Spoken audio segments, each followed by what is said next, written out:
Conference வச்சு நம்ம எப்படி டீக்ரிப்ட் பண்ணுறது, ஐ மீன் எப்படி ரிமைண்டர் கண்டுபிடிக்கிறதுன்னு அதை பார்த்துருப்போம் சைனீஸ் ரிமைண்டரில். ஸோ அதே சைனீஸ் ரிமைண்டர் தியரம் நம்மளுக்கு கிரிப்டோகிராஃபி சப்ஜெக்ட் இருக்குல்ல, அந்த சப்ஜெக்டை வந்து யூஸ் பண்ணுவாங்க. எதுக்குன்னா encryption, key generation and decryption மூணுமே பண்ணக்கூடிய சைனீஸ் ரிமைண்டர் மூலமா. ஸோ ஆல்ரெடி கிரிப்டோகிராஃபியில் என்கிரிப்ஷன் அண்ட் டீக்ரிப்ஷன் இருக்கு. பட் எதுக்கு சைனீஸ் சிஆர்டி வந்து உள்ள கொண்டு வராங்கன்னா, ஏன்னா சிஆர்டி என்ன பண்ணுன்னா பெரிய பெரிய வேல்யூஸ் எல்லாத்தையும் பிரேக் டவுன் பண்ணி சின்னதாக நம்மளுக்கு வந்து சிம்பிளைஸில் கொடுக்குவோம். ஸோ அதனால தான் சிஆர்டி வந்து யூஸ் பண்ணிக்கிறாங்க. ஸோ நெக்ஸ்ட் ஸ்லைடில் வந்து எப்படி வந்து ஒரு மெசேஜை வந்து சிஆர்டி யூஸ் பண்ணி என்கிரிப்ட் பண்ணுறதுன்னு இப்போ காந்தி சொல்லுவான்.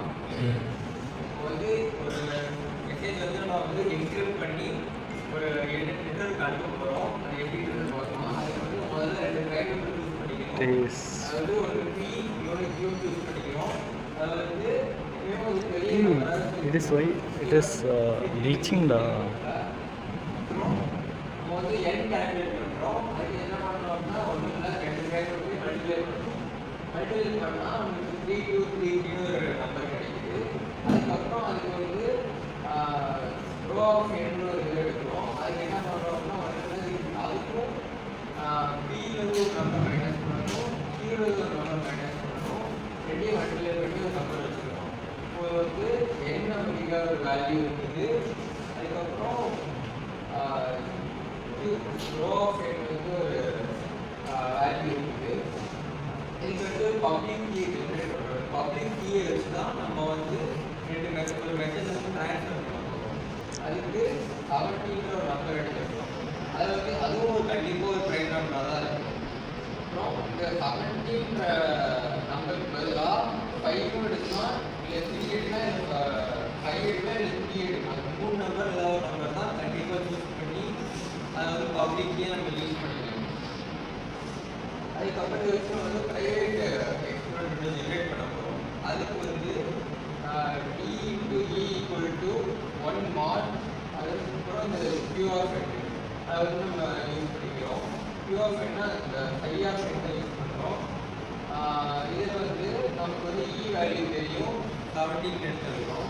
இதுக்கப்புறம் d வந்து நம்ம கண்டுபிடிக்கிறதுக்கு நம்ம வந்து எப்பயும் போல சைனீஸ் ஸ்டேட்மெண்ட் யூஸ் பண்ணி அந்த நம்பரை வந்து நம்ம சால்வ் பண்ணுறோம். சால்வ் பண்ணால் d வந்து 2753 ஒரு வேல்யூ கிடைக்கும். இது வரைக்கும் எக்ஸிக்யூட் ப்ராசஸ். இப்போ இந்த எம்ன்றதுலாம் நம்ம வந்து மெசேஜ் இப்போ வந்து 1 2 3 நம்ம எக்ஸாம்பிளுக்கு நம்ம வச்சுக்கிறோம். இதுக்கப்புறம் வந்து சி வந்து அதாவது இதான் என்கிரிப்டட் மெசேஜ். இந்த சி தான் வந்து சைஃபர் டெக்ஸ்ட்டாக வந்து மாறி போகும். அதனால் அதில் வந்து இந்த 1 2 3 வந்து நம்ம எடுத்து 4 ஃப்ரேமால பவர் பண்ணி அதுக்கப்புறம் அது வந்து மாட் எடுக்கிறோம். அதாவது சயின்ஸ் ரிமைண்டருக்கு இருக்கும் பண்ணுறோம். பண்ணதுக்கப்புறம் அந்த சைஃபர் டெக்ஸ்ட் வந்து 8 ஃப்ரேம் வருது. அதாவது 1 2 3 மெசேஜ் வந்து 8 மாறி அதை வந்து ட்ரான்ஸ்ஃபர் ஆகுது. அதுக்கப்புறம் தனியாக சிபி சிக்யூ அதுக்கும் அதே மாதிரி ஒரு அதை மல்டிப்ளை பண்ணுறோம். மல்டிப்ளை பண்ணி அது மெசேஜ் ட்ரான்ஸ்ஃபர் ஆகுது. இதுக்கு அடுத்து டீக்ரிப்ஷன் ப்ராசஸ் அது ஸோ இப்போ வந்து அந்த பேராமீட்டர் சைனீஸ் ரிமைண்டரில். ஸோ அதே சைனீஸ் ரிமைண்டர் தியரம் நம்மளுக்கு கிரிப்டோகிராஃபி சப்ஜெக்ட் இருக்குல்ல, அந்த சப்ஜெக்டை வந்து யூஸ் பண்ணுவாங்க. எதுக்குன்னா encryption, key generation and decryption மூணுமே பண்ணக்கூடிய சைனீஸ் ரிமைண்டர் மூலமா.